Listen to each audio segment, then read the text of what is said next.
Fundación del Altruismo, institución de asistencia privada, presenta El lado humano del periodismo, un servicio de anunciación, comunicación altruista, compromiso y servicio.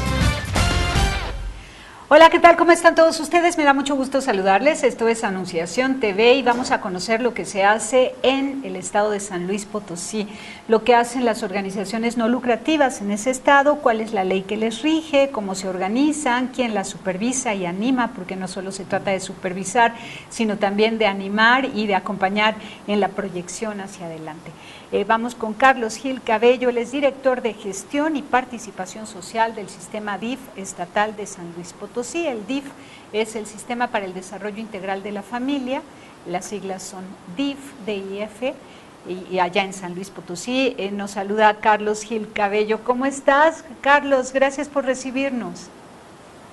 No, pues muy amable, Tere, les agradecemos mucho porque han sido un buen medio para que nosotros podamos reflejar nuestro trabajo que hacemos por acá con las acciones propias del DIF estatal, en relación también con las instituciones de asistencia social y sobre todo pues tratar de implementar lo que de nuestra parte quede para beneficiar a todos los habitantes del estado de San Luis Potosí. Muchísimas gracias. Les agradecemos gracias. mucho. Un buen vehículo para poder tener contacto no solamente con nuestra gente, sino que más allá de las fronteras de nuestro estado, con ustedes, y que esto nos ha hermanado por ahí con algunas otras asociaciones y estados de la República. Así es, nos ha dado muchísimo gusto que a través de la Junta de la Coordinación Nacional de Juntas de Asistencia Privada y organismos análogos hemos logrado que cada uno de los representantes de estas instituciones tengan su programa de radio en anunciación.com.mx, y San Luis Potosí no se podía quedar atrás porque tiene muchísimo que dar a México, a todo el país y América Latina y también España, porque nos escuchan en todos los países de habla hispana y se han enterado de lo que están haciendo ustedes y las otras organizaciones en el resto de la República Mexicana. Ahora, el propósito de hacerte esta entrevista en Anunciación TV es que nos cuentes cuál es la estructura, cuál es la ley, cómo se organizan, de qué manera se diferencian respecto de los otros estados de la República Mexicana en su forma de organización cuando se trata de la sociedad civil no lucrativa que trabaja por grupos vulnerables. Platícanos, por favor, Carlos, ¿de qué manera lo hacen? ¿Desde cuándo estás tú al pendiente de este desarrollo?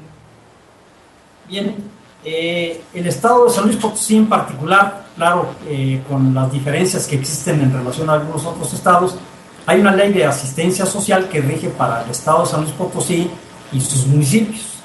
Entonces es, por decirlo así, la ley suprema, la ley rectora para este tipo de actividades, y es precisamente en la que se basa el gobierno del estado de San Luis Potosí para delegarle a su vez al DIF estatal de San Luis este tipo de acciones y actividades. Es un poco como ocurre con la Junta de Asistencia Social del estado de Hidalgo, que es el DIF el que encabeza estas funciones.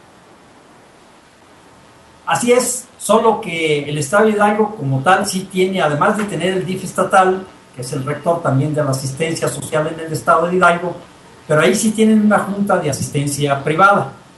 Esto no ocurre acá en San Luis Potosí, puesto que el DIF tiene delegadas precisamente estas funciones por parte del gobierno del estado para ser el rector, por decirlo así, de la asistencia social a nivel del estado. Entonces, hace las funciones exactamente oficiales que le corresponden como gobierno y además coordina, supervisa y por supuesto que fortalece también a las instituciones de asistencia social que se dedican a estas acciones, obviamente sin fines de lucro y con la intención de darle asistencia a la población desamparada del estado. Uh-huh. Y el órgano de gobierno de esta área específica del DIF estatal de San Luis Potosí, digamos de tu oficina, que es la encargada de la gestión y participación social, ¿a quiénes tienes en el consejo? ¿O es solamente personal del DIF? Bien, nosotros tenemos aquí una junta directiva, que es la del DIF estatal, representada por la presidenta, que es la doctora María Luisa Ramos Segura, esposa del señor gobernador. Entonces se delegan las funciones a esta dirección de la cual soy titular, que es precisamente lo que ya mencionaba Esther, la Dirección de Gestión y Participación Social. Esta dirección tiene precisamente la encomienda de regular, supervisar y, claro, fortalecer también a las instituciones de asistencia social, tanto del aspecto propiamente oficial y público como de las instituciones de asistencia privada. Entonces, lo que estamos nosotros de hacer es conjuntar todas las acciones. Tenemos también como algunas directrices que nos marca el DIF nacional, porque estamos sujetos precisamente a la normativa. Entonces, lo que tratamos es de ir más allá con ese tipo de acciones que el DIF nacional marca. Tenemos un directorio de instituciones de asistencia social estatal propiamente dicho, que bueno, se complementa o le damos complemento a lo que el DIF nacional en ese sentido también establece. ¿Cuál es la población total del estado de San Luis Potosí? Los habitantes. Sin poder precisar exactamente, pero estamos hablando de una población total en el estado de 2,5 millones de habitantes. ¿Y cuántas? Claro, perdón, la mayor parte de esta población está concentrada en 2 municipios grandes, sobre todo que son conurbados, de la capital propiamente de San Luis Potosí, y otro municipio que está aquí cercano, casi colindante, que es el municipio de Soledad de Graciano Sánchez. Básicamente podemos decir que la mayor parte de la población, casi el 45 al 50%, se concentra en estos 2 municipios. Y el resto, pues está, claro, disperso entre la Huasteca Potosina, que tiene un núcleo poblacional muy alto, en un pequeño territorio, por decirlo así, y luego el altiplano, que son extensiones muy amplias, con un número más escaso de habitantes. ¿Y cuántas organizaciones no lucrativas hay en el estado, registradas por el DIF? Registradas por el DIF estrictamente, aunque no con un control muy estricto, pero cuando menos en el estado de San Luis Potosí tenemos registradas aproximadamente 350 instituciones de asistencia que se dedican exactamente a la asistencia social. Oye, pues es un excelente número. Si hacemos una comparación, tan solo IAPs en el Distrito Federal son 400 y la población es de más de 20 millones de habitantes. Entonces tu estado está bien atendido, digamos, por la sociedad civil, está muy al pendiente este sector por el resto de sus pobladores. Ahora, los temas álgidos de este momento en San Luis Potosí, ¿cuáles serían? Además de los huicholes, que me encantaría que platicáramos de ellos, de este territorio sagrado, de las minas de oro, de Real de 14, etcétera. Me gustaría muchísimo que nos platiques de eso, pero antes de ello, los otros temas que están preocupando. Bien, el estado de San Luis Potosí tiene su diversificación territorial más o menos muy marcada. Son 4 regiones en las que está dividido más o menos el estado. La zona del altiplano, que comprende municipios de mucha extensión territorial con poca población. La zona centro, que es donde está más o menos enclavada la capital del estado, con algunos otros municipios de tamaño regular. Luego tenemos la zona media, que es la que va ya a una altura menor sobre el nivel del mar, que andamos por los 1000 metros, que comprende sobre todo la región como se llama Río Verde, y luego ya un poco más hacia la costa, pegado al estado de Tamaulipas y el estado de Hidalgo, que es propiamente la zona huasteca, zonas muy bajas en cuanto a altura sobre el nivel del mar, con grandes precipitaciones pluviales y con un esquema geográfico, hidrográfico bastante diferente, muy contrastante de una con otra. Precisamente en la Huasteca hay una gran población indígena. Hay varios grupos, entre los que podemos juntar el grupo Tenec, el grupo Xu, algunos náhuatl, y los huicholes, de los que tú mencionas ahorita, son más que todo población flotante, visitante, que viene sobre todo de los estados del occidente y que vienen especialmente a su zona sagrada, que está por el rumbo del altiplano, cercano a Matehuala, específicamente en un municipio que se llama 14, donde hay también una montaña por ahí que se llama Real de 14, donde obviamente la extracción de minerales fue una de las grandes potencialidades del estado en los 2 siglos pasados. Entonces sí tenemos una gran población indígena, y como siempre, pues nuestra población indígena en todo el país siempre es la que desafortunadamente ha estado más apartada de la riqueza, con más rezago educativo y de social propiamente dicho, y es precisamente quizá por eso es que en el estado de San Luis Potosí, debido a ese tipo de características, es que muchas instituciones se han formado. Claro que hacemos la aclaración de que no todas funcionan al 100%, pero podemos decir que si estamos contando aproximadamente 350, podemos prácticamente asegurar que 100 o 120 de ellas funcionan en forma bastante adecuada, tienen recursos más o menos adecuados y obviamente tienen también el respaldo del recurso económico por parte del gobierno del Estado. Y los temas que están abordando estas 100, 150 o 200 instituciones, las más fuertes en tu estado, ¿cuáles son? ¿Cuáles son esos temas que les preocupan y que les inspiran a crearse como instituciones? Bueno, pues yo diría que principalmente las instituciones que se encargan de adultos mayores. Por algunas características propias de cada organización que se forma, quizá porque el número de adultos mayores ha ido cada vez en aumento, es que precisamente muchas de estas organizaciones tienen esa tendencia hacia los adultos mayores. Indudablemente que tenemos también instituciones que ven niños pequeños, desde recién nacidos hasta los 6 o 7 años en edad preescolar, que es un buen número también. Quizás yo diría que si tenemos, por ejemplo, 100 asociaciones, a lo mejor 50 se van hacia el rubro de adultos mayores, unas 25 se van hacia el rubro de menores de edad, y el resto, otro 25% ahí de este centenar, serían repartidas entre casas para niños entre los 6 y los 14 años.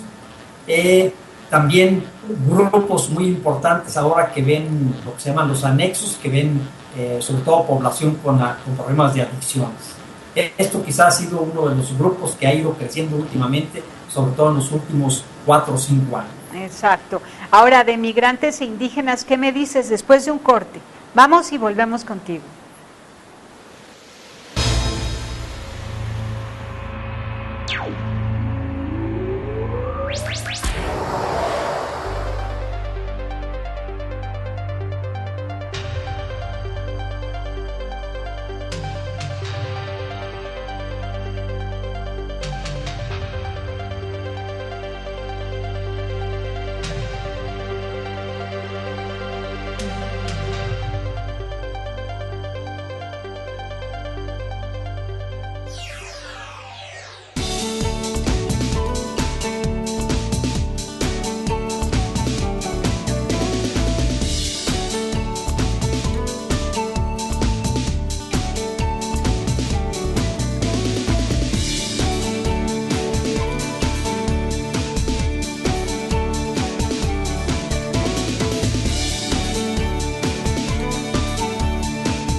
Continuamos en Anunciación TV con Carlos allá en San Luis Potosí. Él nos recibe con gusto y nosotros vamos con gusto porque llevamos ya más de 2 años caminando juntos a través de sus programas de radio en anunciación.com.mx, donde podemos al escuchar conocer la labor de las organizaciones no lucrativas de su estado, pero además ese sentimiento que caracteriza a las personas de San Luis Potosí. Son personas de verdad amorosas, apasionadas, emprendedoras, y pues en una geografía tan linda que les inspira para dar a México mucho más.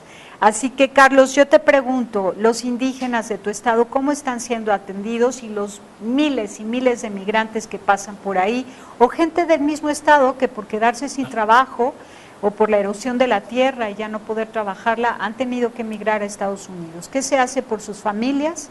Las familias que se quedan, ese resto comunitario que se va quedando desolado, o con los indígenas.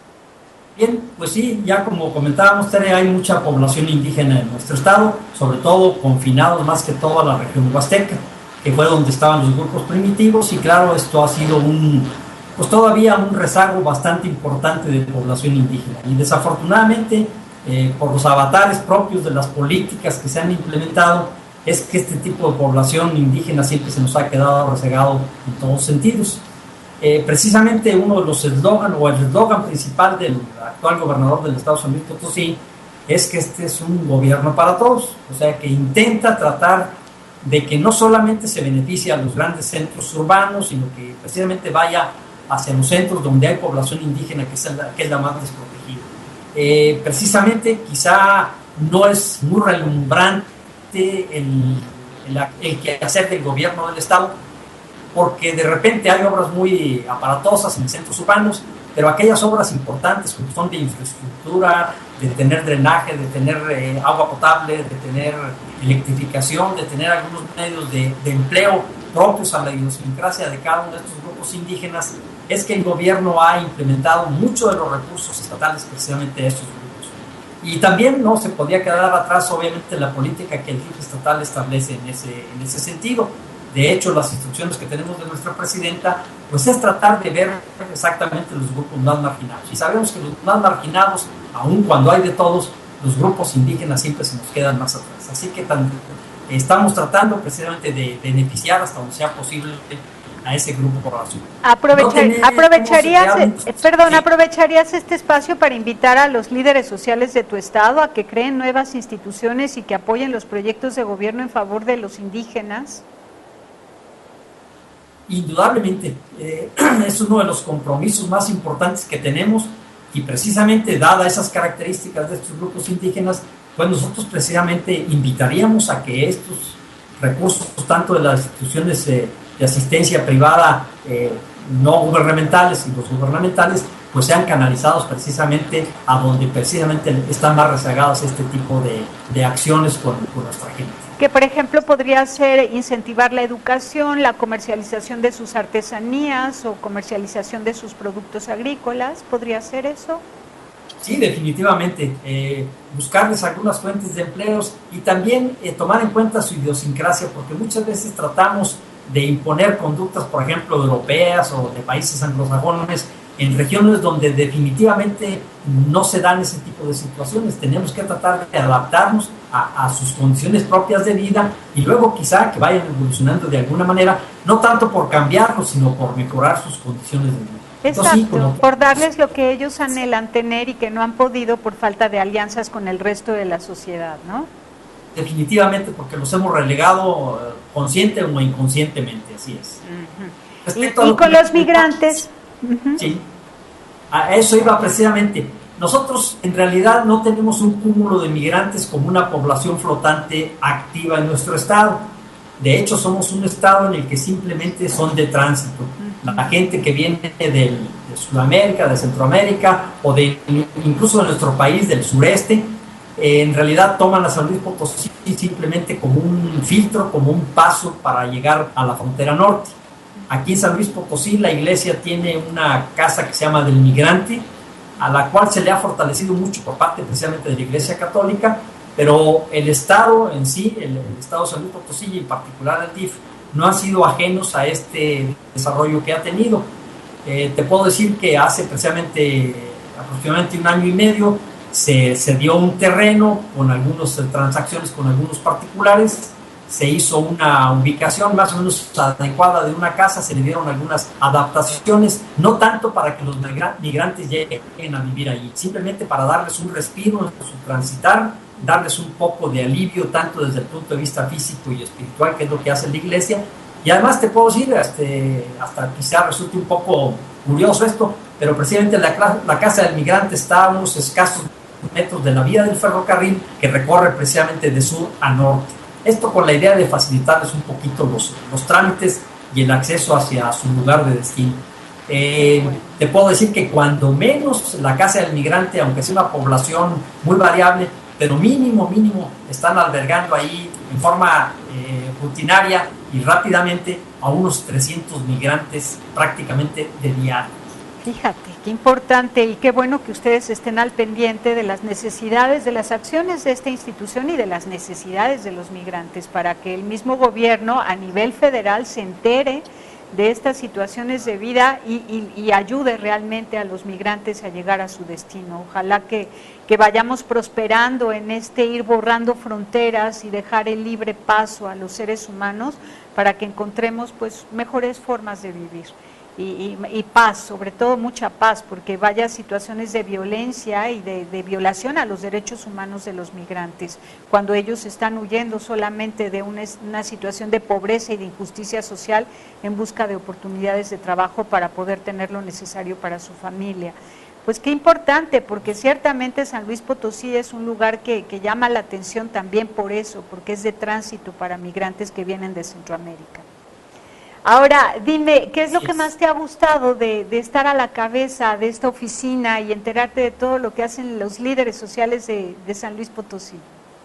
Bueno, pues mira, te voy a decir que esto es una experiencia relativamente nueva para mí. Yo soy médico de profesión y hasta antes de que empezara a funcionar esta administración gubernamental, pues yo me dedicaba exactamente a mi actividad profesional.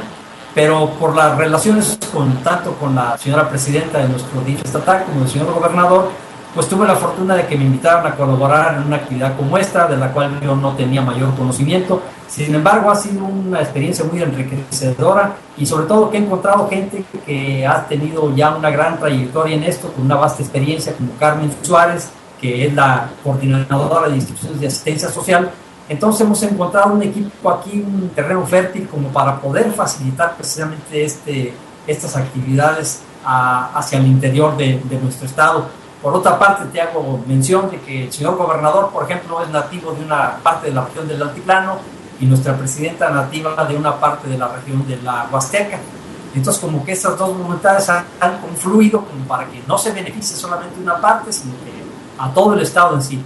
Y también te puedo decir que no somos candil de la calle, no solamente atendemos a los migrantes que vienen de paso, que claro es una responsabilidad de los gobiernos, sino que intentamos que cada vez la población pues tenga cuando menos los mínimos requerimientos que le pueda brindar el Estado para su mejor desarrollo en su actividad diaria.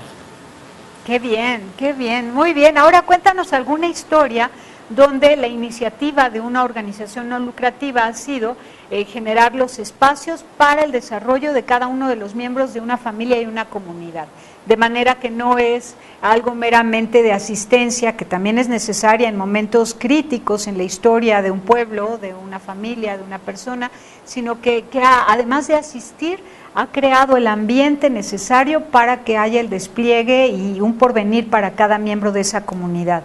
¿Algún modelo institucional de desarrollo comunitario que tú puedas destacar como algo que todo México tendría que conocer para irlo promoviendo a nivel incluso políticas públicas?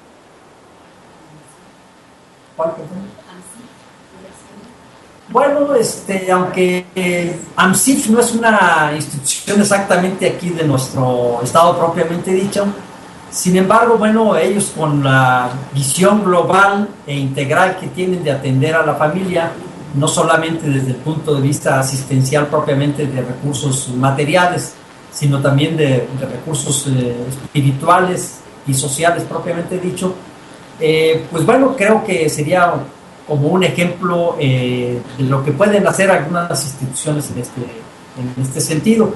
No podría hablar así de algo muy particular porque no tengo un ejemplo que pudiera servir así de guía para aquello, pero pues te puedo decir que cada institución, por muy modesta que sea o por más desarrollada que esté y que tenga capacidad de atraerse más recursos, creo que cualquiera de ellas que nosotros tomáramos, tanto desde el punto de vista oficial como privado, creo que vale la pena tomarlas en cuenta porque son enriquecedoras en sus quehaceres cada una de ellas.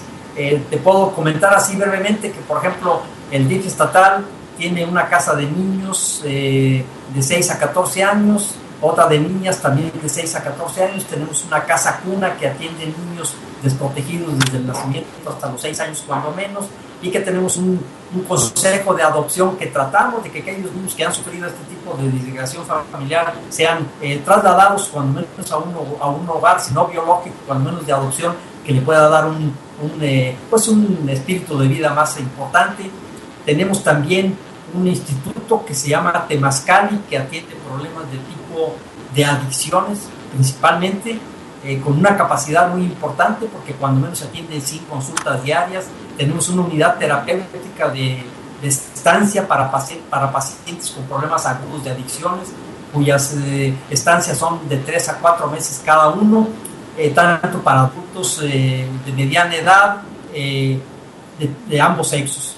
Luego tenemos un asilo para ancianos que funciona desde hace algunos 40 años, en el cual tenemos entre 90 y 100 pacientes, la mayor parte de ellos fuera del núcleo familiar, en el cual los costos son prácticamente nulos. En algunas ocasiones, cuando la familia tiene capacidad, pues hace algunas aportaciones simbólicas básicamente.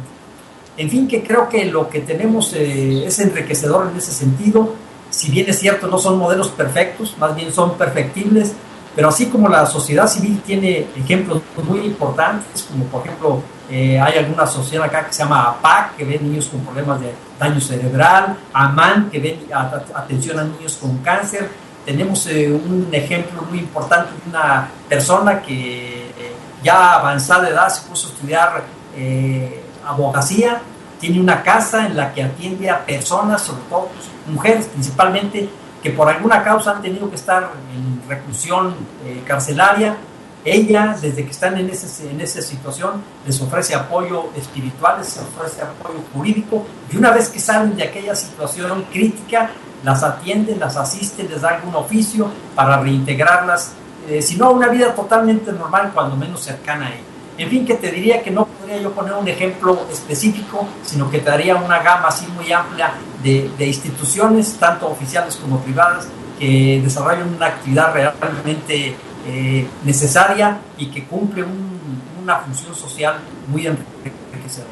Ahora, después de este corte, quiero que nos platiques desde tu punto de vista cuáles son las causas del abandono social para con estos bebés de las casas cuna, los niños que crecen en los albergues, los ancianos que están allá pasando los últimos años de su vida en la tierra, ahí en un espacio comunitario.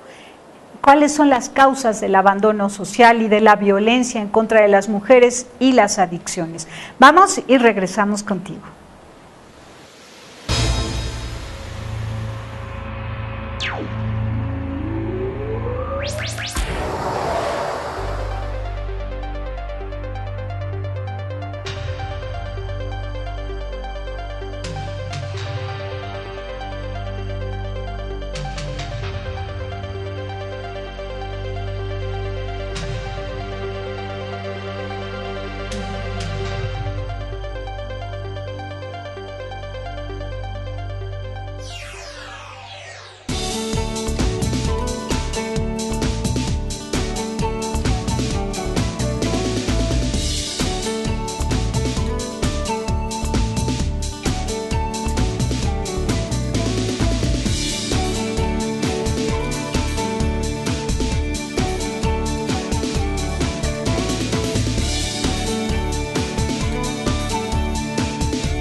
Continuamos contigo, Carlos. Por favor, platícanos las causas de todos estos males sociales que con mucho amor atiende el DIF estatal en San Luis Potosí. Creo que el detonante primordial de todo este tipo de situaciones de niños desde recién nacidos, niños de mediana edad, adolescentes que desafortunadamente caen por ahí en redes de la delincuencia y también en las adicciones, y sobre todo también el abandono que sufren los adultos mayores, pues creo que todo está dado por un factor detonante muy importante, que es precisamente la disgregación de la familia. Indudablemente que hay problemas en núcleos familiares bien avenidos, con una situación bien establecida, pero hemos detectado que definitivamente el abandono desde niños antes del nacimiento, por decirlo así, hasta una vez que nacen y sobre todo en los primeros años de la vida, pues es precisamente eso, una falta de cohesión en la familia que ha hecho que los valores se pierdan y obviamente se distorsiona todo el andar de este tipo de niños o sujetos en una edad de adolescencia, que es cuando requieren precisamente un apoyo muy importante de tipo emocional, y entonces esto da al traste con aquel proyecto de vida de todo el mundo. Y obviamente pues esto ha trascendido y cada vez vemos que cada vez hay más ancianos, más adultos mayores que están desprotegidos de la familia. Antes los roles de la familia eran cuidar a los niños, fortalecer a los adolescentes o jóvenes pequeños, por decirlo así, antes de llegar a la edad adulta, y luego, claro, siempre había quien en la familia veía por los adultos. Y esto desafortunadamente, por la situación propia de nuestra existencia un poco acelerada, ha hecho que los roles vayan cambiando. Lo mismo da abandonar a un niño recién nacido a mediana edad que a un anciano o un adulto que ya no tiene la capacidad para llegarse el sustento necesario. Y el DIF nacional, así como los DIFs locales, estatales, como el tuyo, dime, ¿han analizado estas situaciones? ¿Cómo podrían o qué antídotos ofrecen contra estas propuestas de la era neopagana, le llamo a veces, o la posmodernidad, esta que nos lleva a un ritmo en demasía acelerado y que propone el consumismo como estilo de vida? ¿Qué antídotos proponen los analistas, los expertos en materia de antropología filosófica y antropología social para restaurar a la familia, renovarla, revitalizarla, para que esos roles se rescaten en lo más posible y siempre haya alguien dispuesto en la familia a atender a los niños, a los adolescentes, a los enfermos y a los ancianos, a los más vulnerables de cada núcleo?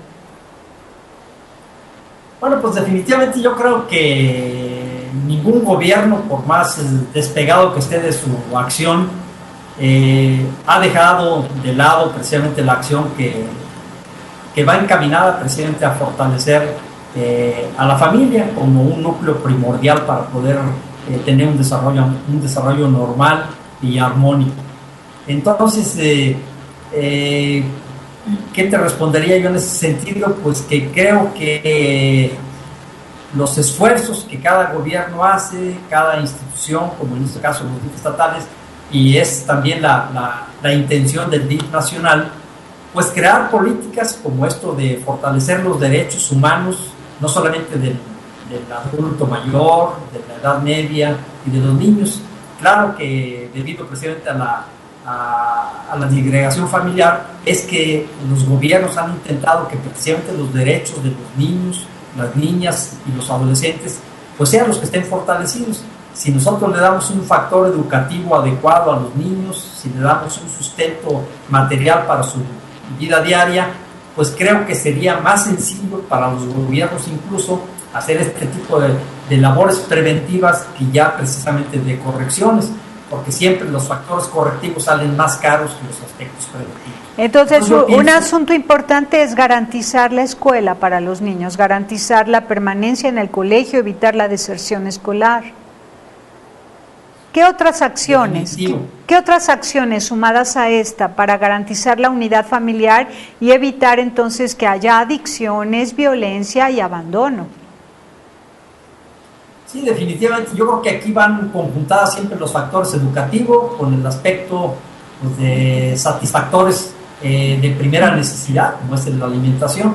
Si tenemos un niño que tiene una deficiente alimentación y lo ponemos en la escuela, su desarrollo quizá va a progresar, pero no va a ir bien aparejado como debe ser de acuerdo a su evolución en cuanto a edad.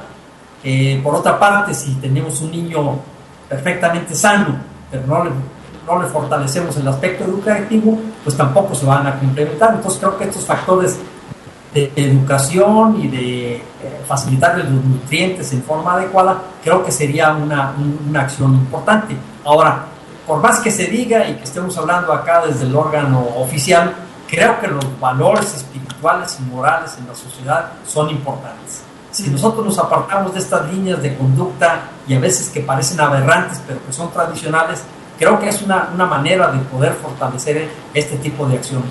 A veces los gobiernos, porque son de derecha, son de izquierda o son del centro, se apartan un poquito de algunas políticas precisamente porque esa es su visión y su misión. Pero creo que si nosotros conjuntamos el valor familiar, mantener una familia cohesionada y bien integrada, creo que los satisfactores de otra naturaleza se darían un poco más en forma sencilla, y esto, claro, a la larga repercutirá en una sociedad más equitativa, más justa, y sobre todo que los niños no se aparten de un camino adecuado, como es el de tener una educación eficiente, y no irse a los aspectos fáciles de la vida y caer en problemas de prostitución, de drogadicción y de otras actividades que habitualmente dan al traste con todos los esfuerzos que se hagan al respecto. Y dime, esto que tú dices que es hermoso y que hay que escuchar con todo el corazón, las iglesias lo tienen que escuchar, las universidades, las organizaciones dedicadas a la promoción del arte y la cultura, todos ellos son los que, en quienes está el poder transmitir estos valores y recordar a los padres de familia que eso es lo hermoso, que eso vale la pena y seguirá valiendo siempre la pena fomentarlo, ¿no? Y compartirlo y vivirlo. Dime, ¿qué reacción ves de parte de estos organismos? ¿Hay respuesta, hay participación explícita de parte de ellos para seguir animando a la gente, a los papás, a las mamás, a los hijos, a que vivan los valores, la cohesión familiar y esto que tú hablas? Sí, bueno, quizá estamos hablando a veces de este tipo de situaciones en forma un poco utópica, idealista, pero creo que la realidad y el trabajo de cada uno de nosotros, insistiendo en este tipo de situaciones, creo que podemos apostar a que poco a poco los niños, los jóvenes que se eduquen en este tipo de situación van a tener un desarrollo más adecuado. Y esto, claro, se va a traducir en que tengamos menos violencia, mejores situaciones para todos nuestros habitantes. Pero claro, esto es una responsabilidad de todos y principalmente quien maneja los destinos de cada una de las ciudades, de los estados y del país en general. Pero creo que las organizaciones de la sociedad civil y los DIF estatales y municipales como depositarios, especialmente de la responsabilidad de la asistencia social, tienen que conjuntar este tipo de acción. Y tenemos que ser muy persistentes y muy perseverantes en este tipo de acciones. No podemos hacer un relumbrón, hacer un programa X y que al término de 1 o 2 años nada más se gastaron recursos, se hizo mucha publicidad en ese sentido, pero no llegó a nada. Entonces creo que las buenas intenciones deben ir precisamente aparejadas, aportadas por perseverancia, por constancia, por paciencia y por tener un ideal que podemos cumplir si es que nos dedicamos en forma honesta a ello. Muy bien, ahora, ¿qué servicios ofrecen como DIF a las organizaciones no lucrativas del sector privado y que trabajan en estos temas? Bien, pues nosotros lo que hacemos es conjuntar estas asociaciones, tenerlas registradas para saber exactamente cuál es su perfil que tienen, con qué acciones cuentan, con qué recursos son capaces de allegarse, y obviamente el Estado, una vez que tiene conjuntadas estos requisitos de cada una de las instituciones, pues les ofrece, si no en forma total, sí cuando menos en forma parcial, un recurso para que se puedan desarrollar. Ah, qué bueno. Tampoco podemos dedicarnos al paternalismo y al asistencialismo en forma muy burocrática, por decirlo así, sino que tenemos que tratar de ser fortalecedores nada más de ser un poco vigilantes de aquello, supervisarlos, no restringirlos ni emplearlos como medidas de presión o como medidas de tipo político, sino creo que honestamente darles un aspecto de capacitación para el cual el gobierno federal tiene muchos programas y obviamente también por parte del DIF estatal. Nosotros en particular tenemos mucho contacto con DIF nacional porque es de donde podemos bajar recursos precisamente no para beneficio de algunos grupos, sino para beneficio en general de grupos que se dedican a la asistencia social. De esta manera cumplimos una función de ayudar a las instituciones propiamente a la función que están desarrollando y claro, aligerar un poco el peso, la carga que definitivamente se le viene al gobierno cuando en ocasiones no tiene la capacidad total para hacerlo. Pero por otra parte tenemos que hacerles ver a las instituciones que ellos tienen que ser los principales fortalecedores de su accionar ante la población. Ahora, aunque no sea tu área específica, pero has de tener alguna incidencia como DIF con la Secretaría de Economía, la Secretaría del Trabajo, etcétera, para fomentar el autoempleo y la productividad, para que eso mismo ilusione, entusiasme y motive a las familias a permanecer unidas. Sí, así es. Aquí tenemos también en el DIF estatal una dirección que es la de integración de personas con discapacidad, que funciona muy hermanada precisamente con esta dirección nuestra. Entonces, frecuentemente hay lo que se llama las ferias de desempleo, tanto a nivel federal como a nivel propiamente estatal y a nivel local, con la intención de captar a aquellas gentes que aún con alguna discapacidad o con alguna limitante que puedan tener por aspectos sociales, pues puedan ser integrados precisamente a alguna actividad de tipo de empleo para que tengan pues, una manera honesta de allegarse a sus recursos. Entonces, tenemos reuniones o tenemos consejos intersecretariales o interinstitucionales, como por ejemplo aquí en el Estado de San Luis Potosí tenemos el Consejo Interinstitucional Gerontológico. Este consejo, por normativa del gobierno del Estado, pues rige precisamente las políticas a nivel no solamente oficial, sino también particular de las instituciones de asistencia para los adultos mayores.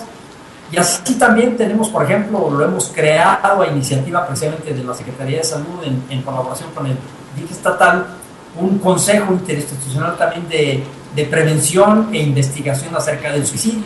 Sabemos que, dadas las condiciones precisamente de vida, ha habido muchos problemas de esta naturaleza del suicidio y sobre todo preocupantemente en grupos de menor edad. Era raro ver aquí en nuestro país o en nuestro estado gente que tuviera alteraciones de este tipo con suicidios antes de los 12 años. Sin embargo, esto se está viendo ya cada vez con más frecuencia. Entonces, este tipo de consejos que se han creado a través de todas las instituciones del gobierno del estado y en parte lideradas por el DIF estatal, creo que son un ejemplo de lo que se puede hacer en forma conjunta, tanto el nivel oficial de gobierno como las instituciones de asistencia social privadas. Excelente. Carlos, te agradezco muchísimo por esta conversación contigo. Me encanta poderte presentar con el público que sigue las noticias de Anunciación TV, que se sientan más cercanos a ti, se atrevan a hacer alianzas con tu estado para seguir haciendo todo lo mejor de nuestra parte por México. Muchísimas gracias. ¿Algún mensaje que quieras agregar? Pues nada más agradecerte la atención que tuvieron para tomarnos en cuenta para esta promoción de las actividades que el DIF estatal sobre todo desarrolla. Agradecerle mucho a Anunciación, que ha sido un portal para nosotros muy importante para dar a conocer las actividades que hacemos y sobre todo para enriquecernos con actividades que otro tipo de instituciones en otros estados de la República hacen y que lo hacen muy bien. Quizá habrá ejemplos que tengamos que tomar mucho en cuenta y alguna poca de nuestra experiencia en esto que le pueda servir a alguien más, pues creo que es enriquecedor y los culminamos, los estimulamos a que ustedes como nexo entre todo este tipo de instituciones sigan adelante, porque creo que es algo que va a ser a la larga muy benéfico para todos nosotros.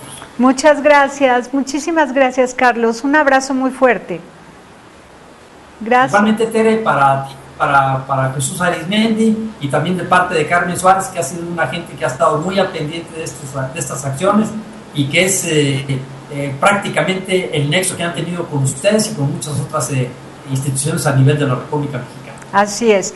Pues tus datos han estado en pantalla, así que yo espero que muchas personas se pongan en contacto contigo. Carlos Gil Cabello, muchísimas gracias, un abrazo fuerte. Muchas gracias, Tere, muy amable, y estamos en contacto y muy amables por su atención. Así es, seguimos adelante escuchando los programas de San Luis Potosí en anunciación.com.mx. Gracias.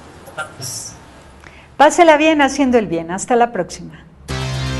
Sí hay soluciones. Aquí, en el portal informativo de Fundación para la Promoción del Altruismo, Institución de Asistencia Privada. El lado humano del periodismo. Un servicio de anunciación, comunicación altruista. Participa en Facebook, Todo México Somos Hermanos, y síguenos en Twitter, @somos_hermanos.